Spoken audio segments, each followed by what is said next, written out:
Vamos a empezar con una oración y hoy queremos pedir siempre la presencia del Espíritu Santo entre nosotros. En el nombre del Padre, del Hijo, del Espíritu Santo. Amén. Vamos a pedir al Espíritu Santo que nos asista para saber lo que tenemos que pensar, decir, hacer y callar en esta charla. Y para que sea solamente el Espíritu Santo nuestro guía en todo momento. Y toda esta oración la hacemos en la divina voluntad y con la divina voluntad. Y hacemos nuestra oración para empezar. Señor Jesús, con tu divina voluntad y en tu divina voluntad, te amo, te bendigo, te adoro, te doy gracias, te reparo, te reconozco, te alabo, te glorifico y te pido perdón por todos mis pecados y por todos los pecados del mundo entero, y te suplico que venga ya tu divina voluntad a reinar en nosotros y que nos guíes y protejas como hijos de tu divino querer. En el nombre del Padre, del Hijo, del Espíritu Santo. Amén. Bueno, hoy voy a dar una pequeña introducción y vamos a avanzar un poquito más lento que las otras veces, porque aquí es cuando ya el Señor ha purificado o le ha enseñado a Luisa cómo la quiere totalmente anonadada, con su voluntad humana totalmente supeditada a la voluntad divina, y es cuando el Señor, ya después de haberle permitido esa prueba que como a Job la atormentó durante tantos años, el demonio, entonces ya empieza una nueva etapa en la cual es un capítulo que va a llamar Nuevas Reglas de Vida. Jesús le indica el nuevo sistema de vida que él quiere en Luisa Picarreta. Y es interesante. Luisa está dispuesta al sacrificio, pero él dice, pero tú que quieres el sacrificio, dame también las fuerzas para ese sacrificio. Pero la razón de más peso en mí es tener que estar tanto tiempo sin poder recibir el sacramento. Esto fue una prueba muy dura para ella porque el Señor permitió que ella no pudiera recibir el Santísimo Sacramento. Muchas veces yo me pregunto cómo pueden las personas vivir sin el sacramento de la comunión y ser tan tranquilos, como quien dice, aquí no pasa nada. El sacramento no es importante, el sacramento es muy importante. Y esta era una tortura para Luisa. No poder recibir la Eucaristía era muy difícil. Y el Señor decía, es que este sacrificio lo hace Él para cambiar, porque Él le dice, hasta ahora, Luisa, tú has venido a mí, de ahora en adelante vendré yo a ti, ¿no estás contenta? Y era que desde ese momento el Señor empezó a visitar a Luisa todos los días, todos los días. Y aquí empieza un periplo de vida que el Señor le va a dar a Luisa, que va a terminar esa etapa en lo que Él va a llamar el esponsorio con el Señor, el matrimonio espiritual entre Luisa y nuestro Señor, porque Él la quería como la pequeña hija de la divina voluntad, pero Él primero prepara. En nuestra vida, esto lo sentimos en nuestra vida, cuando dice que la priva de la Eucaristía, la priva del sacramento, el Señor lo que le está diciendo es, vas a sufrir, pero espere que le voy a dar más cosas, no pelee tanto, le voy a dar muchas más cosas. Y eso es lo que nos quiere enseñar el Señor en esta oportunidad. Muchas veces no entendemos lo que nos pasa, por qué estamos sufriendo nosotros tanto. Y el Señor lo que le dice aquí a Luisa es, mira, te voy a purificar, pero espérate, mujer, te voy a dar algo mejor. Recordemos que en Job, el Señor permitió que el demonio atacara a Job. Y eso lo permitió porque al pasar la prueba, el Señor le dio a Job 7 veces más de lo que él había tenido siendo un hombre feliz con su familia. O sea, lo permitió la prueba, pero le dio 7 veces más una vez superada la prueba. A María de Nazaret, el Señor permitió que durante 40 días ella fuera brutalmente atacada por el demonio y pasó la prueba. Y lo único que quería el demonio de ella era una queja, porque el Señor permitía eso. Pero el demonio decía que la odiaba más aún por sus marcas. ¿Y cuál era esa marca? Que el Señor le dio los estigmas de la crucifixión. Entonces, nuestra vida está llena de pruebas. Y el Señor nos enseña imagínate que el Señor se te apareciera y te dijera, mire, ¿sabe qué? No voy a permitir que tomes más la comunión porque ahora voy a ir a tu casa. ¿A ustedes no les pasa que estos días de cuarentena, en la cual no podíamos ir a la misa ni tomar la comunión eucarística físicamente, y que se crea todo este movimiento de internet para llevar las misas a las casas? Es como decía, no me acuerdo quién fue el que decía que el demonio trató de cerrar las iglesias, pero la respuesta del mundo fue que abrió una iglesia en cada casa, porque nunca antes se habían escuchado tantas misas en tantas versiones, en tantas parroquias por internet como ahora, ni charlas como esta, porque antes la gente no se preocupaba por saber más, sencillamente estaba vegetando. Pero la cuarentena, el aislamiento, a los que fue tocado por el Espíritu Santo, les ha dado esa hambre de conocimiento de Dios. Y eso es lo mismo que le pasó a Luisa, nos está pasando a nosotros ahora. Ahora, el Señor empieza a visitarla diariamente y dice, desde el principio me dijo que quería que llevara un nuevo sistema de vida para disponerme a aquel místico desposorio que me había prometido. Y me decía, el Señor le dice a Luisa, amada de mi corazón, te he puesto en este estado a fin de poder venir más libremente y conversar contigo. Mira, te he liberado de todas las ocupaciones externas a fin de que no solo el alma, sino también el cuerpo esté a mi disposición y así tú puedas estar en continuo holocausto ante mí. Muchas veces en nuestra vida el Señor nos permite eso. ¿Cuándo? Cuando perdemos un trabajo y tenemos que estar en casa. Cuando, como en esta oportunidad, estamos en una cuarentena. Cuando esa persona que amamos nos abandona o lo abandonamos. Cuando tenemos que vivir de alguna manera la soledad del corazón, porque hay mucha gente que vive rodeada de gente, pero está sola.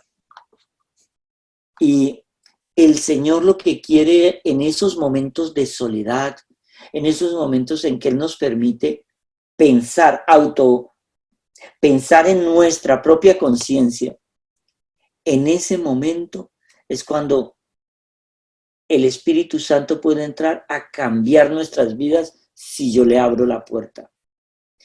Cuando yo le abro la puerta al Espíritu Santo, ese Espíritu empieza a limpiar todas las impurezas de nuestro corazón.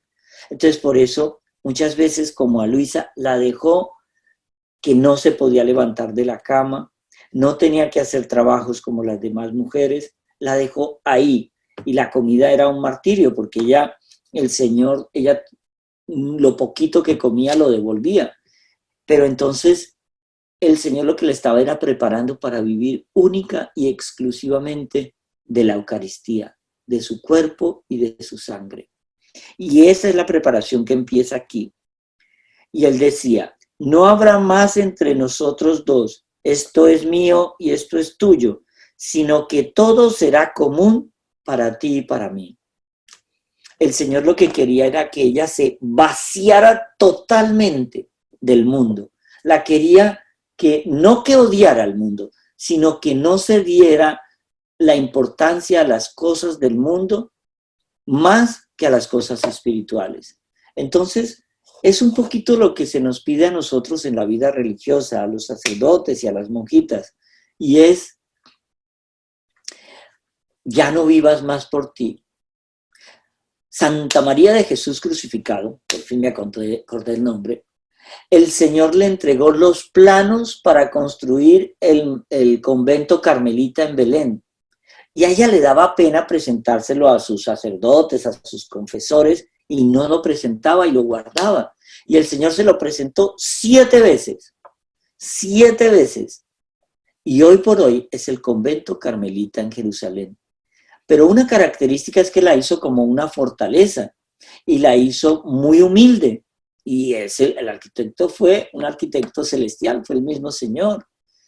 Pero las ventanas empezaban justo cuando a la altura de la cabeza de una persona normal de pie. ¿Para qué? Para que cuando yo estuviera sentado orando, solo pudiera ver el cielo, que yo no me distrajera ni siquiera viendo la calle de la ciudad, ni la gente pasar, ni los árboles, ni los pajaritos, nada, que yo me concentrara. Y así está diseñado el monasterio de Carmelo en Belén, y es para ver únicamente el cielo, y para que yo me concentre en cosas de cielo. Eso es lo que nos invita el Señor en esta cuarentena, que empecemos a vivir la oración de una profundidad tal que no nos preocupe en el fondo nada del mundo, sino todo lo eterno. Porque cuando yo renuncio al mundo, el Señor me da 7 veces más de lo que yo le he entregado. Y eso lo ve uno en la vida religiosa. Y él dice, ¿sabes cómo he hecho contigo? Como un rey cuando quiere hablar con su esposa reina y ésta se encuentra con sus damas en otras ocupaciones. El rey, ¿qué hace? La toma y la lleva dentro de su habitación. Cierra las puertas para que ninguno pueda entrar a interrumpir su conversación y oír sus secretos. Y así, estando los dos solos, se comunican recíprocamente sus aflicciones y sus consuelos. Ahora, si algún imprudente fuera a tocar la puerta, a gritar tras ella y no los dejara gozar en paz su conversación, el rey no lo tomaría a mal. Así he hecho yo contigo. Y si alguien te quisiera distraer de este estado, también me disgustaría. Eso es como, yo me acuerdo una vez, me contaba mi papá en Colombia que a él le daba risa que las viejitas rezaban el rosario, era Dios te salve, en la finca era Dios te salve María, llena eres de gracia, espante las gallinas que se están comiendo las matas, bendita tú eres entre todas las mujeres, recoja al niño que se está cayendo en la piscina. El Señor no quiere eso. Yo estoy preocupado por las gallinas, por el niño, por el rosario. El Señor Él quiere exclusividad. Cuando oremos, uno puede estar orando todo el día, pero cuando yo me establezco esa relación de comunicación con el Señor, que sea con Él. He visto gente que va a la misa y todo el rato en la misa está contestando los mensajes como si eso no fuera nada. Mejor no vaya a misa. Si usted no le puede dedicar 45 minutos a la semana al Señor, no vaya a la misa. Entonces, el Señor le está diciendo aquí que cuando Él quiere hablar con nosotros, quiere hablar con nosotros. Que no estemos preocupados de nada más. Concentrémonos en la oración cuando es una oración de verdad. Cuando yo llamo al Espíritu Santo, no puedo estar pendiente de nada más, de que si el televisor, el teléfono. Si yo voy a la misa, deje el teléfono en el carro. No nos preocupemos más de los mensajes. Mire, si usted está con Dios, ningún mensaje va a ser tan de extremada urgencia porque el Señor no lo permite. Entonces, si tú no confías en que en esos 45 minutos que tú vas a la misa, la humanidad no te va a necesitar para nada, entonces confía en Dios. Normalmente yo he visto a mujeres en la iglesia contestando el teléfono Sí, mi hija, ponga la olla más a presión y déjala 20 minutos más en medio de una elevación. El Señor lo está diciendo aquí. Yo reprendo eso. Él quiere una dedicación en la oración. Y continuó diciéndome, dice Luisa, dice el Señor, quiero de ti perfecta conformidad a mi voluntad, de tal modo de deshacer tu voluntad en la mía. Desapego absoluto de toda cosa, tanto que todo lo que es tierra quiero que sea tenido por ti como estiércol y podredumbre que da horror al solo mirarlo. Y esto porque las cosas terrenas, aunque no se tuviera apego a ellas, solo con tenerlas en torno y mirarlas, ensombrecen las cosas celestiales e impiden realizar ese místico desposorio que te he prometido. Ojo, aquí el Señor es radical con Luisa, ¿no? ¿Qué vida queremos llevar? Obviamente la vida a la que estaba llamada Luisa era una vida de sacrificio, dedicación, religiosidad, víctima, y el Señor es claro aquí.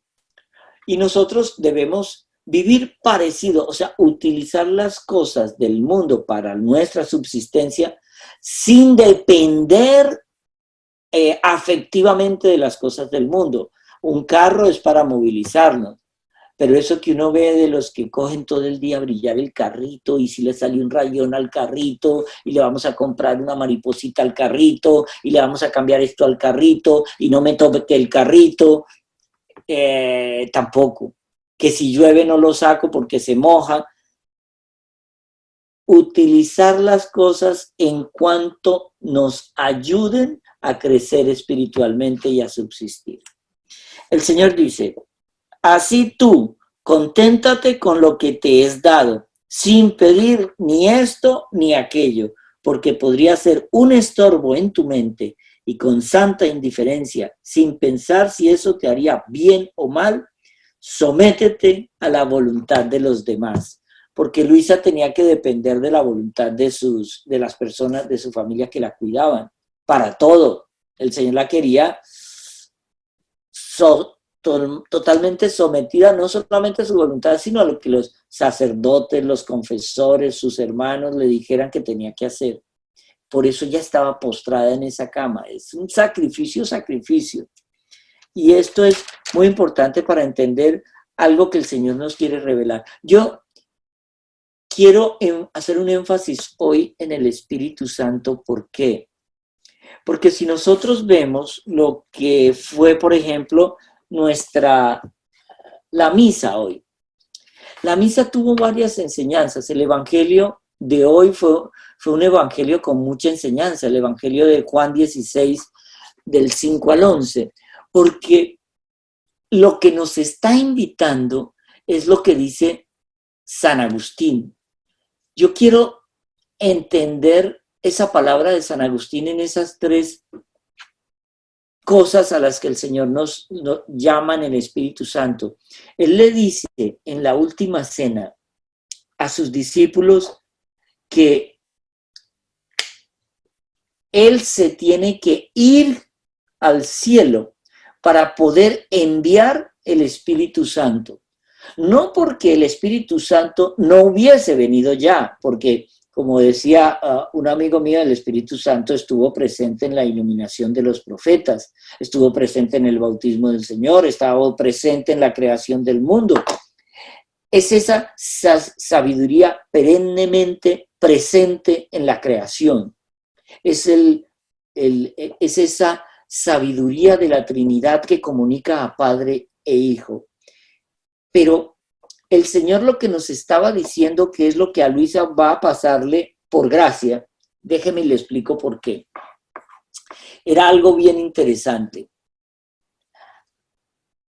Los discípulos podían ver al Señor con sus ojos de carne. ¿Ahí había fe? No, porque ya lo estaban viviendo. Era la certeza de que Él era Jesús. Ahora, ¿dónde empieza la fe? Donde Él, como siervo, se proclamaba hijo de Dios. Él dijo, yo soy el Hijo del Hombre, el Hijo de Dios. Entonces ellos veían al Hijo del Hombre, lo veían carne y lo veían débil cuando él anunciaba su muerte y su sacrificio. Pero una vez muerto y resucitado, por justicia, para hacer justicia de la palabra que él dijo, él tenía que volver al Padre. En esa justicia de regresar al Padre es cuando el pecado más grande que tenían en aquella época y que seguimos teniendo hoy es no creer que Jesucristo, que Cristo era nuestro Salvador, el Hijo de Dios y el Mesías esperado. Porque al no creer en Él, todos ese pecado de no creer en Jesús retiene todos los otros pecados. Y al retenerlos no hay perdón. Pero cuando yo creo en Cristo, por añadidura, todos mis pecados han sido perdonados ya. Entonces yo estoy viviendo en Cristo. No estoy diciendo, es que Él es Cristo, que era lo que le pasaba al demonio. Y los demonios reconocían que Él era el Hijo de Dios, pero no creían en el Hijo de Dios. Y para creer en el Señor hay que seguir sus mandamientos. Eso es todo. Si yo sigo al Señor, sobre todo ese mandamiento, en el primero era, en el Antiguo Testamento, es amar al prójimo como a ti mismo. Y como yo explicaba la vez pasada, y si yo no me quiero, entonces por eso es que salen todos estos suicidas que se matan matando. Y el Señor nos da un nuevo mandamiento. Ama al otro como yo, Dios, te amo a ti. Ahí todo cambia, porque ahí sí hay amor. Ese amor es seguir a Jesús. Entonces, entender ahí es por qué Él debía regresar al Padre. Y ya glorioso solo lo verán los que se salven. O los que se van a salvar o que han probado su camino de santidad. Pero en ese caso, ahí es ya cuando baja el Espíritu Santo sobre nosotros para recordarnos lo que Jesús nos enseñó en los evangelios, lo que nos enseñó con su palabra, su ejemplo y sus acciones. El Espíritu Santo ya bajó para habitar en nosotros, para que con esa luz del Espíritu Santo pidamos la sabiduría divina para entender qué es la divina voluntad.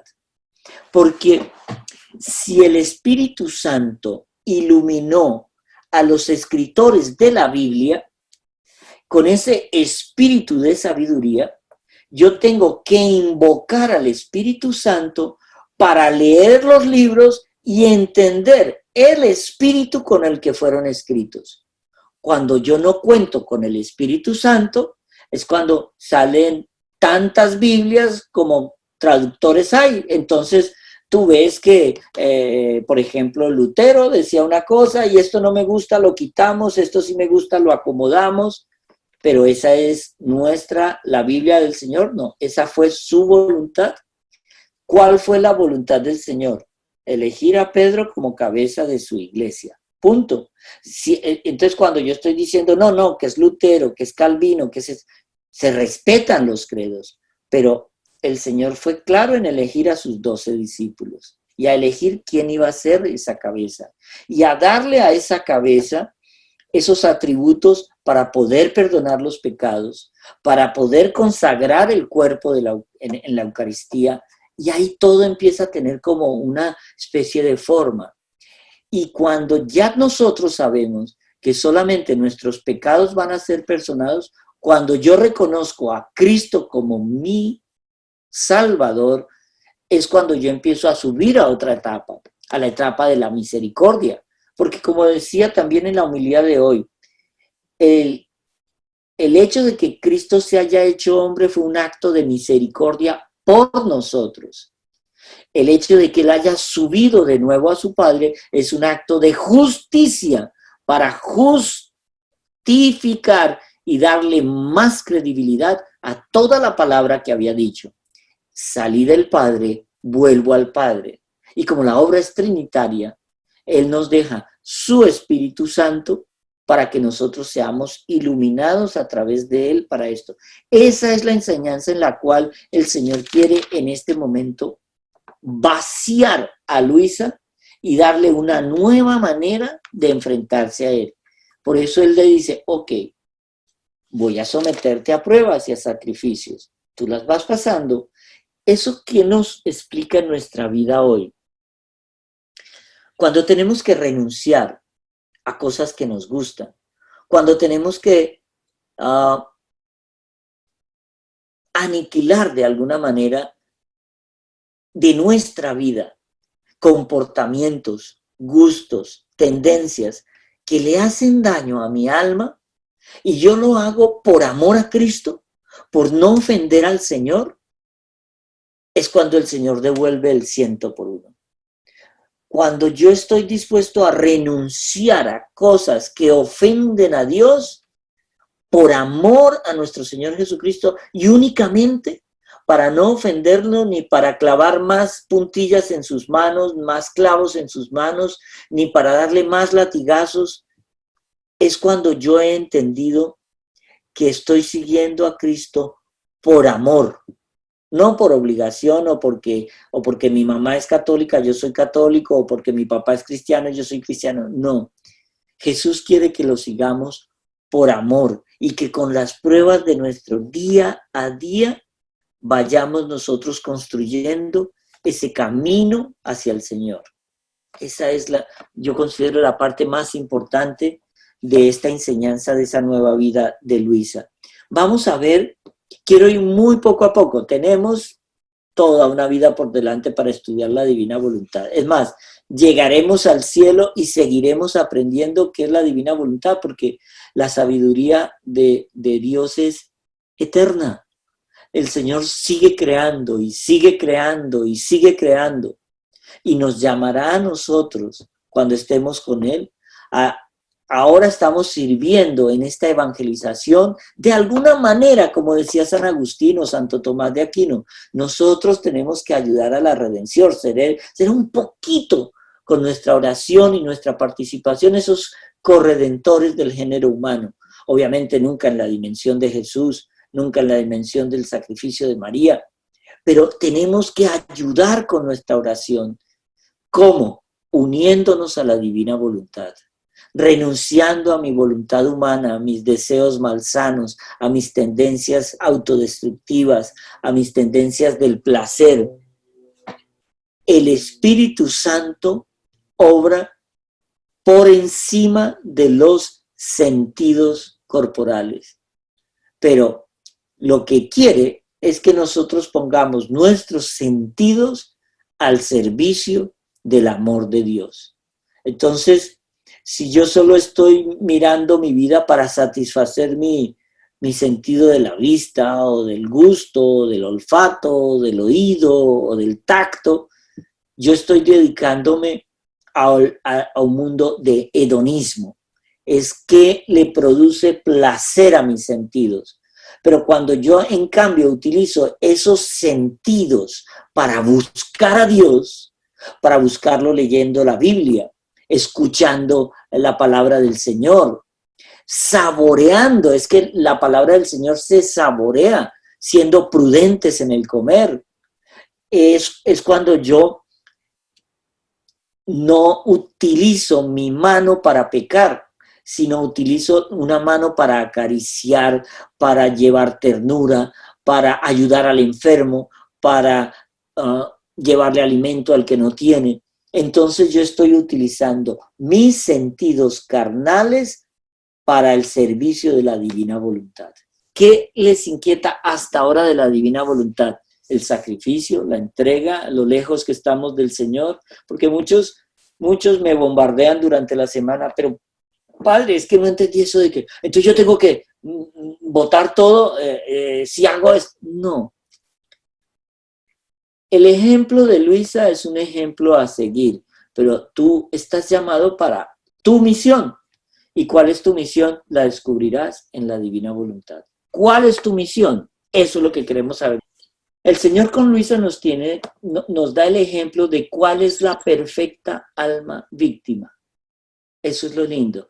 Nos dice cómo Él nos quiere entregados a su divina voluntad. Y el mejor ejemplo es Luisa. Por eso la llama la pequeña hija de la divina voluntad.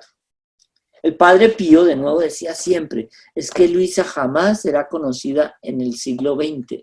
Ella será la santa de las santas en el siglo XXI. ¿Cómo darse cuenta cuando el Espíritu Santo nos está guiando? ¿Cómo descubrir que es el Espíritu Santo y no mi voluntad propia? Créame, lo sabrás. Normalmente, algo que venga del Espíritu Santo da paz, sea la decisión que tomes. Así sea muy angustiante la situación que estamos viviendo, pero sentimos paz y sabemos que estamos actuando por el Espíritu Santo. Cuando yo me siento angustiado, preocupado, que no, que esta alternativa que tomé no era la correcta, pero es que esto me da miedo, ya eso estamos quizá actuando con la voluntad humana. Pero créame, si yo estoy llamando al Espíritu Santo, Él actúa, Él actúa. Si yo estoy pidiendo al Espíritu Santo que me guíe, guía. Hay que dejarlo actuar. Nosotros llamemos a la divina voluntad en cada acto, en cada pensamiento, en cada palabra, en cada deseo, y verá que la vida va descubriéndonos si estamos viviendo o no. El Señor se deja ver, pero Él quiere que lo llamemos. Él sí. Ok, yo tengo una pregunta, o sea, con Luisa Picarreta nosotros vemos cómo ella vive en la divina voluntad, pero ¿cómo aplicaría eso, por ejemplo, a mí que soy ya una madre? Y también en añadidura a la pregunta, cuando vivimos en la divina voluntad, nosotros nos damos todos nosotros. Eso incluye darse los mismos dones que el mismo Señor nos ha ofrecido. No, espérate. Tú dices si vamos a tener los mismos dones de Luisa. No. O sea, si supongamos el Señor me da el don de poder cantar, no sé si va por niveles, pero cuando me estoy dando todo mi yo, eso incluye también renunciar a los mismos dones de que el Señor me ha ofrecido, me ha regalado. No tiene nada que ver. O sea, si Él te lo da, Él te lo da. O sea, si te dice que cantes para su gloria, pues canta para su gloria. No, te lo entrego también. No tiene lógica. ¿Sí ves? No tiene ninguna lógica. Él te da un don es para usarlo. Ojo, Él te da las monedas o los dracmas o los denarios y luego te va a pedir cuenta qué hiciste con ese don. Él te pide cuenta del don. Si a ti te hace una chica linda, Él va a pedir cuenta del don de tu belleza. ¿Qué hiciste? ¿Incitaste a muchos muchachos a pecar? ¿O tu belleza fue para darle gloria a Dios, respeto de tu cuerpo y estuviste toda la vida respetando el templo del Espíritu Santo que es tu cuerpo? ¿O lo volviste algo que, como dice la Biblia, le diste perlas a los cerdos? Él te pide cuenta, y si te da el don de cantar y por simple capricho no cantas, pues acuérdese que el Señor da dones es para que los usemos y para que los usemos en su gloria. Ok, gracias. ¿Te hace inteligente o no? Vamos a ver, tener paz, espérate, va muy rápido, Padre. Tengo entendido que Jesús habita dentro de nosotros, aunque no sé si siempre, porque lo podemos alejar con nuestros malos actos. Pregunta, ¿el Espíritu Santo también habita en nosotros? Acuérdese que la Trinidad es una sola, Padre, Hijo y Espíritu Santo. Y estamos en el momento donde el Espíritu Santo está actuando. Entonces, donde está el Espíritu Santo está el Padre y el Hijo, es una unidad. Claro que está actuando. Y claro, mire, no sé si les conté esta anécdota de una señora que me decía una vez que cuando iba a estar con su novio, quitaba el crucifijo que tenía detrás de la cama y lo metía en la mesita de noche. Es que Por favor, eso es pensar que Dios es un pedazo de madera o pensar que Dios es tarado. No, es que Dios está dentro de nosotros. En el bautismo recibimos el Espíritu Santo. Esa es la clave. En la confirmación, confirmamos que quiero aceptar a Cristo como mi Salvador. En la comunión, estoy diciendo, mire, quiero a Cristo dentro de mí y quiero yo estar dentro de Cristo. Como decía el Evangelio de ayer o antes de ayer, Jesús decía, si yo estoy en el Padre y tú estás en mí, entonces yo te llevo conmigo al Padre. Pero en esa labor de conexión es el trabajo del Espíritu Santo. Él nos da la sabiduría, el conocimiento, las ganas, el amor para seguir a Cristo. Pero es una decisión nuestra. Él nos da todas las prerrogativas, tú decides.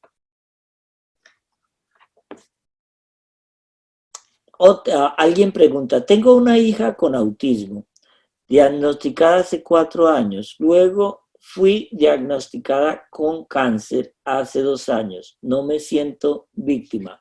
Mire, cuando uno ofrece el sufrimiento y pone ese sufrimiento a los pies de la cruz, el Señor devuelve gracias. Muchas veces me preguntan, pero ¿cómo puede ser que un niño con síndrome de Down, mire, un niño con síndrome de Down es el amor en 2 paticas. La belleza del amor de un niño con síndrome de Down. Pero al Papa Juan Pablo decía, hay de aquellas familias que abortan un niño con síndrome de Down. Porque decía algo bien lindo. Y decía, estos niños traen en su corazón, en su existencia, ya el sacrificio. Y están siendo almas víctimas de esas familias para purificar familias enteras, generaciones hacia atrás y hacia adelante. Hay de aquellas familias que cuando les diagnostican síndrome de Down, ¿cuál es la primera resolución? Mato al niño.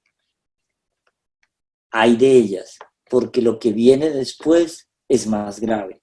Y lo hemos visto en la historia. Si empezáramos a sacar todos esos millones de niños que han sido diagnosticados, yo tengo una amiga muy querida que le diagnosticaron a los 8 meses o 7 meses, niño con síndrome de Down. Ella con todo el amor dijo, Señor, yo la voy a aceptar.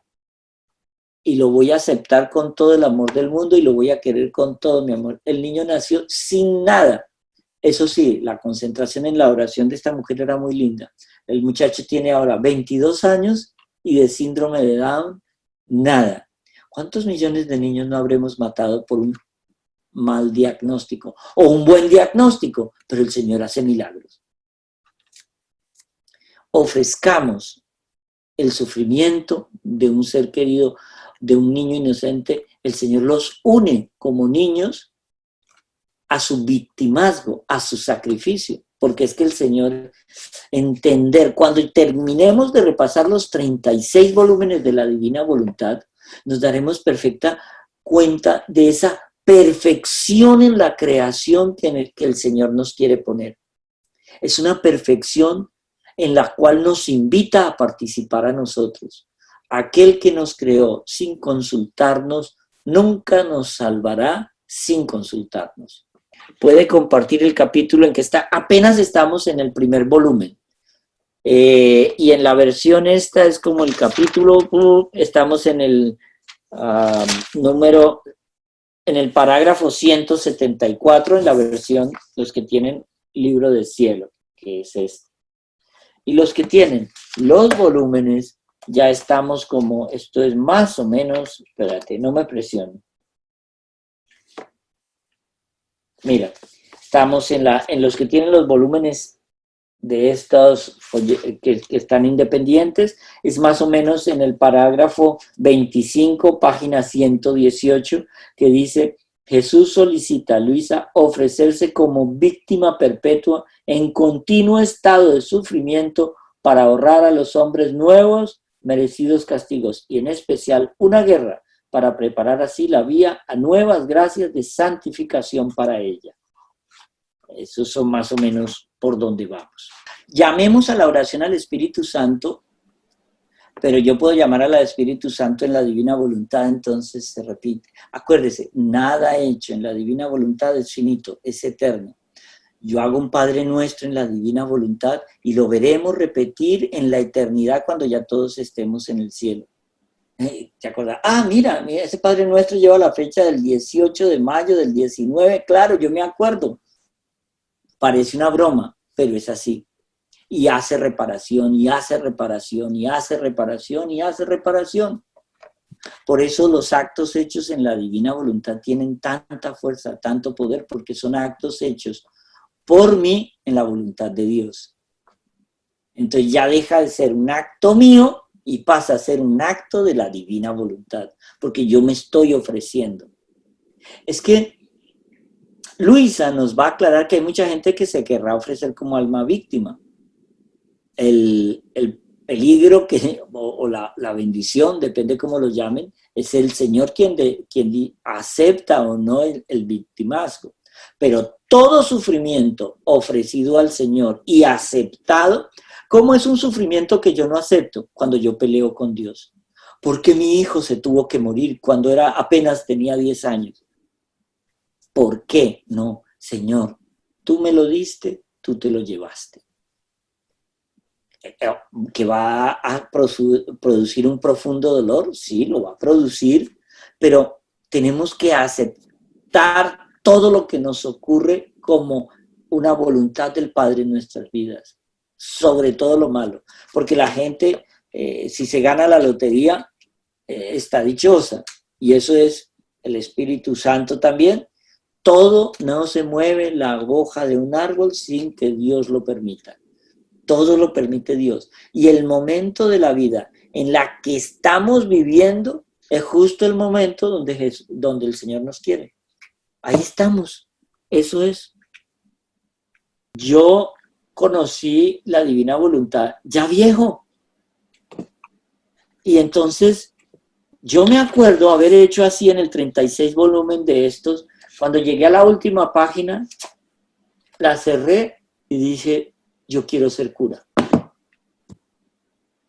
Pero fue un proceso desde que yo lo vi por primera vez, cuando mi hermana me lleva a ver a una monjita que yo quiero mucho, que se llama la Madre Berta, que estaban en La Ceja, en un convento, y ellas y sus hermanitas, que curiosamente son dos primas nuestras, y yo no lo sabía, las vine a conocer allá,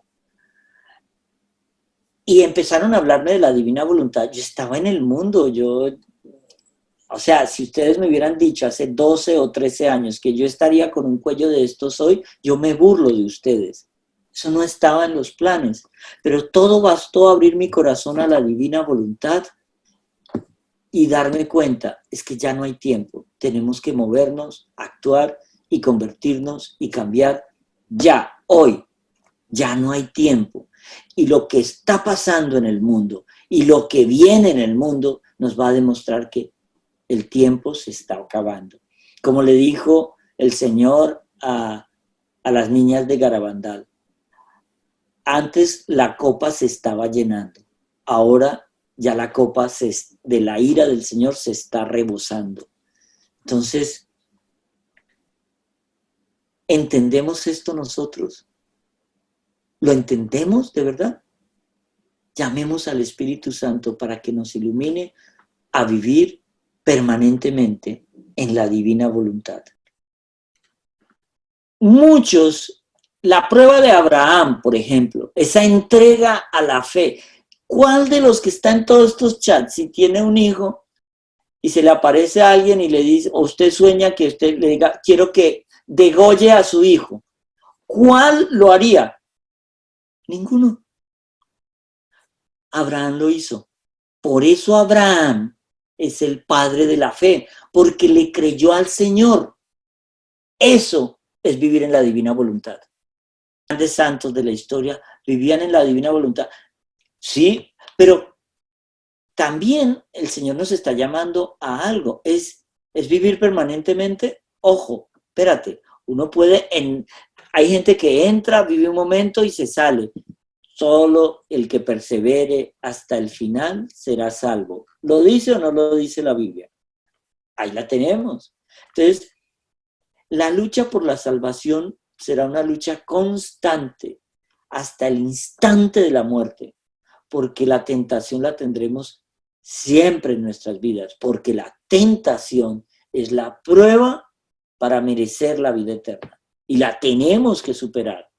Y tenemos que llamar al Espíritu Santo, a la Virgen, a todos los santos que nos ayuden, porque en mi debilidad reconozco que necesito a Jesús. El problema del dinero, el dinero no es malo. El problema del dinero es cuando yo confío en el dinero como si fuera un Dios. Yo tengo dinero, a mí no me va a pasar nada. El coronavirus le dijo al mundo, es que no importa que tengas dinero, te mueres también. Y se han muerto poderosos, se han muerto sabios, se han muerto inteligentes, se han muerto millonarios, se han muerto. Entonces, el problema no es si nos vamos a morir o no, sino estamos preparados para el encuentro con el Señor una vez nos muramos. Eso es lo que quiero que tenemos que sacar nosotros en conclusión. Prepararnos para ese momento final. Una persona inconsciente, en estado de coma, ni oye, ni cree, no sé, tú eres médico, sabrás más que yo, pero Señor, te ofrezco ¿sabe cómo lo entendemos? Lindo, esa pregunta me gustó. Lo entendemos de esta manera. El Señor ofrecía su martirio en el Calvario por los que lo estaban fustigando, para utilizar ese dolor para la salvación de la propia alma del tipo que le estaba clavando los clavos. De igual manera, yo en el amor que tengo por un ser querido, yo puedo ofrecer, Señor, que este sacrificio sirva para la redención de su propia alma. El Señor nos enseña cómo conducir el dolor, que era lo que discutíamos el otro día en una charla con Airam, creo, que era no, las religiones orientales quieren anular sentir el sufrimiento. El cristianismo utiliza el sufrimiento para aceptar al Señor. Es un camino de salvación. Sin cruz no hay salvación. El cristiano no es que esté evadiendo el dolor, ni tampoco como nos dicen, no, es que ustedes son mártires. No, yo no estoy buscando el dolor, pero si me toca sufrirlo, se lo ofrezco al Señor. Pero muchas veces cuando me preguntaban, ¿pero qué te llevó a ti a ser cura? Y dice, porque el sacerdocio, yo decía, después de descubrir esta belleza del amor de Dios y de la divina voluntad, lo siguiente que quieres hacer es compartirlo y decirle al mundo, por favor, miren esta belleza que es lo que está pasando, mire el Señor cómo se revela, mire lo que nos está enseñando. Uno quiere compartir. Cuando tú descubres el amor verdadero de Jesús, la respuesta lógica de ese amor es que tú lo quieres compartir y quieres que tus hijos, tus papás, tus amigos, tus enemigos, todo el mundo crean en Cristo. Yo sé que Luisa Picarreta empezó muy temprano, pero ¿cómo aplica la divina voluntad a los niños? O sea, edúcalo. Yo le puedo empezar a introducir de alguna manera. Tienes que hablarle de Dios, enseñar al niño. El niño, mire, el Señor ya eligió al niño. Tú lo tienes que canalizar. Edúcalo. Porque de nada sirve. Mire, es que uno ha visto santos que salen de lo peor de la sociedad. Pero claro, cuando un niño es educado en la fe, responde con mayor facilidad a la fe. Esa es la belleza. Le puedes hablar de la divina voluntad, claro, le tienes que hablar de el Padre Nuestro ya es aceptar divina voluntad. La gente reza al Padre Nuestro como loro y no sabe que ahí está el centro de la divina voluntad. Padre nuestro que estás en los cielos, santificado sea tu nombre. Vénganos en tu reino. Hágase tu voluntad en la tierra como ya es en el cielo. Divina voluntad. ¿Sí ves? No nos damos cuenta, rezamos como loros. El solo Padre nuestro es un llamado a la divina voluntad. En el nombre del Padre, del Hijo y del Espíritu Santo, y con el amor del Inmaculado Corazón de la Virgen María. Que el Señor los bendiga, los ilumine y llamen a ese Espíritu Santo todos los días para entender qué es vivir en la divina voluntad. Obviamente, la única manera de entender la divina voluntad es cómanse estos 36 volúmenes. Digiéranlos y hagan que el Señor les ilumine el pensamiento para pensar única y exclusivamente con el Espíritu Santo, en el Espíritu Santo, con la divina voluntad y en la divina voluntad. Que el Señor los bendiga.